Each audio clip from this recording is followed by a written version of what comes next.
Questions అడుగుతాను, నువ్వు answer చేయి. దేని గురించి? జాబ్ రిలేటెడ్ గురించి. అవును, నిజంగానే చాలా మంది జాబ్ రిలేటెడ్ కొన్ని క్వశ్చన్స్ కూడా మెసేజ్ చేశారు. ఓకే, అడుగు. నువ్వు రోమ్కి వచ్చి ఎన్ని నెలలు అవుతుంది? June, July, August, 3 months. ఎలా వచ్చింది నీకు 3 monthsలో జాబు?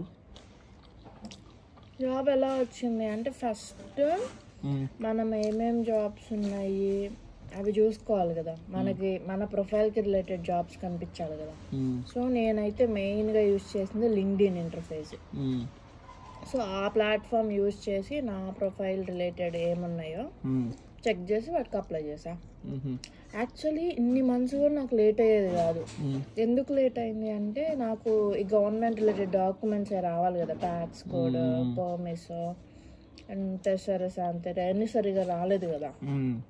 అండ్ అపాయింట్మెంట్స్ కూడా అన్నీ ఆల్రెడీ బుక్ అయిపోయి ఉన్నాయి, కొన్ని దొరకలేదు కదా మనకి. సో ఈ 3 months అయింది.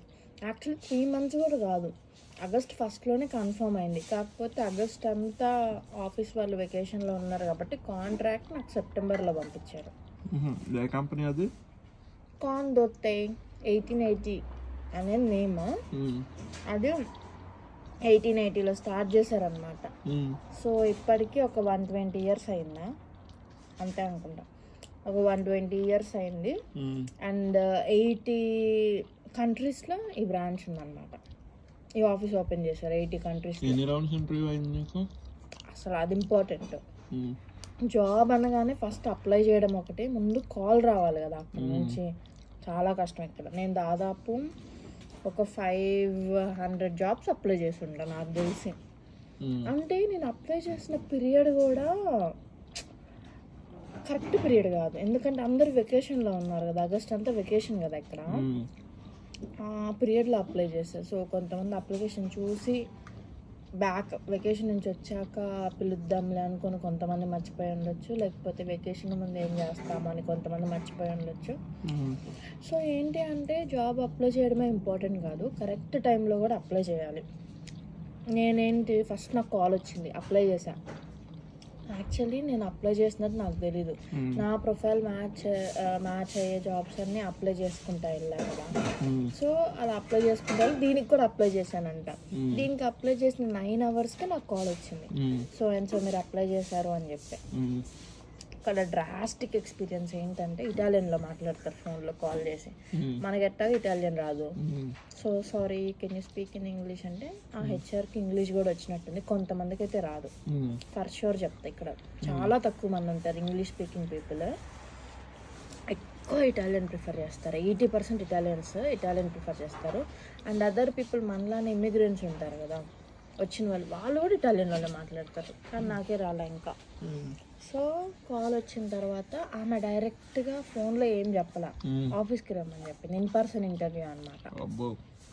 అయితే ఫస్ట్ ఇక్కడ నేను అబ్జర్వ్ చేసింది జనరల్గా ఇండియా నుంచి వచ్చినప్పుడు ఇండియాలో నాకు ఎలా జరిగింది నా first interview, aptitude round, technical round, HR round. అక్కడైనా అలానే ఉంటాయి అనుకున్నా, నాకు తెలియదు ఇక్కడ ఫస్ట్ వెరైటీగా ఉంటాయని. ఇక్కడ ఫస్ట్ హెచ్ఆర్ రౌండ్ అంట, ఆ తర్వాత టెక్నికల్ రౌండ్ అంట, ఆ తర్వాత రిక్రూట్మెంట్. వీళ్ళిద్దరు డిసైడ్ చేస్తారు 3rd stage తీసుకోవాలి ఎంప్లాయీని లేదా అని. ఇక్కడ ఫస్ట్ డే నాకు హెచ్ఆర్ జరిగింది. ఏమేమి క్వశ్చన్స్ అడిగిందో జస్ట్ నా ఎక్స్పీరియన్స్ గురించి అడిగింది. మెయిన్ థింగ్ మన ఎడ్యుకేషన్ అనేది ఇక్కడ ఎడ్యుకేషన్కి దేనికి మ్యాచ్ అయిద్దో మనం చెప్పాలి. అంటే ఇక్కడ డిగ్రీస్ డిఫరెంట్గా ఉంటాయి కదా, అక్కడ డిగ్రీస్ డిఫరెంట్గా ఉంటాయి కదా ఇండియాలో. సో అక్కడ డిగ్రీ ఇక్కడ ఏ డిగ్రీకి ఈక్వివాలెంట్లో ఉందనేసి చెప్పాలన్నమాట మనం. ఓకే, అది చెప్పేశాను. అండ్ రెజ్యూమ్ కూడా ఇటాలియన్ కాపీ అడిగారు. నేను ఇంగ్లీష్ రెజ్యూమ్ కదా అప్లోడ్ చేసింది, ఇటాలియన్ రెజ్యూమ్ ఇచ్చాను తీసుకొని వెళ్ళి. అండ్ కొన్ని సర్టిఫికెట్స్ ఏం అడగల, ఎడ్యుకేషన్ రిలేటెడ్ ఎక్స్పీరియన్స్ గురించి అడిగారు, చెప్పాను. అండ్ నెక్స్ట్ ఆ డే అయిపోయింది, ఇంకా నాకు ఆమె నుంచి కాల్ రాలేదు, ఏం రాలేదు. ఇంకా తర్వాత నెక్స్ట్ డే మళ్ళీ ఒకసారి రమ్మన్నారు టెక్నికల్ రౌండ్కి. ఏది నేను ఎవరి కింద అయితే మా మేనేజర్ ఎవరైతే ఉంటారో వాళ్ళు ఇంటర్వ్యూ చేస్తారనమాట. సో ఆయన కంప్లీట్లీ ఇటాలియన్, ఇంగ్లీష్ మాట్లాడు. వచ్చారో అదో నాకైతే ఐడియా లేదు. నాతో అయితే ఇటాలియన్లోనే మాట్లాడాను. ఈమె కొంచెం ట్రాన్స్లేట్ చేసింది నాకు హెచ్ఆర్. సో నా ఎక్స్పీరియన్స్, నా రెజ్యూమ్ చూసి ఓకే సిమిలర్ కైండ్ ఆఫ్ రోలే అని చెప్పి రిక్రూట్ చేసుకున్నారు. అప్పుడు నాకు కన్ఫర్మేషన్ చెప్పలేదన్నమాట. ఇంకోటి ఏంటంటే ఇది జాబ్ డిస్క్రిప్షన్ పెట్టాలి లింక్డ్ఇన్లో. సో నేను ఏంటి ఇదేదో normal job, at least basic thing ఏంటి అంటే జాబ్ డిస్క్రిప్షన్ పెడతారు కదా ఎవ్రీ జాబ్ పోస్ట్ చేసేటప్పుడు. దీనికేం లేదనమాట, జస్ట్ రిక్వైర్మెంట్స్ ఎలా ఉంది, కంప్యూటర్ సైన్స్ ఇంజనీరింగ్ కావాలి and configuration and networking related కొంచెం తెలిసి ఉండాలి, నాలెడ్జ్ ఉండాలి అని చెప్పి పెట్టారు.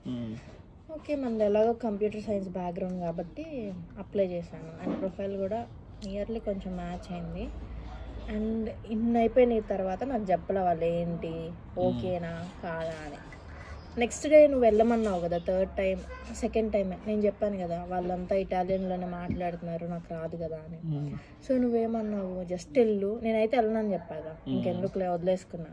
నువ్వు వెళ్ళమన్నావు అని చెప్పి వెళ్ళా. నేను చెప్పేసా క్లియర్గా నాకు ఇటాలియన్ రాదు, నాకు లాంగ్వేజ్ ప్రాబ్లం అని చెప్పి. ఆమె ఏం చేసింది, నో ప్రాబ్లం నేర్చుకుంటా, వచ్చి 2 months కదా అవుతుంది ఇటాలీలో, నో ప్రాబ్లం పికప్ అవుతావు, మేము హెల్ప్ చేస్తామని అనమాట. సో దాని మీద ఓకే అని చెప్పా. కానీ నేను అప్లై చేసింది ఇంటర్న్షిప్ కదా, అదో ప్రాబ్లం. మళ్ళీ అంత ఎక్స్పీరియన్స్ కాదు, ఫస్ట్ వాళ్ళు ఇంటర్న్షిప్ పెట్టారు. అసలు నేను వాళ్ళ జాబ్ పోస్ట్ చేసిందే ఇంటర్న్షిప్ జాబ్ అని. ఏంటి 6 months ఇంటర్న్షిప్ అని. నువ్వేం అడిగావు, పర్మనెంట్ ఇవ్వమని అడిగావా, అదే ఫుల్ టైం ఇవ్వమని అడిగావా?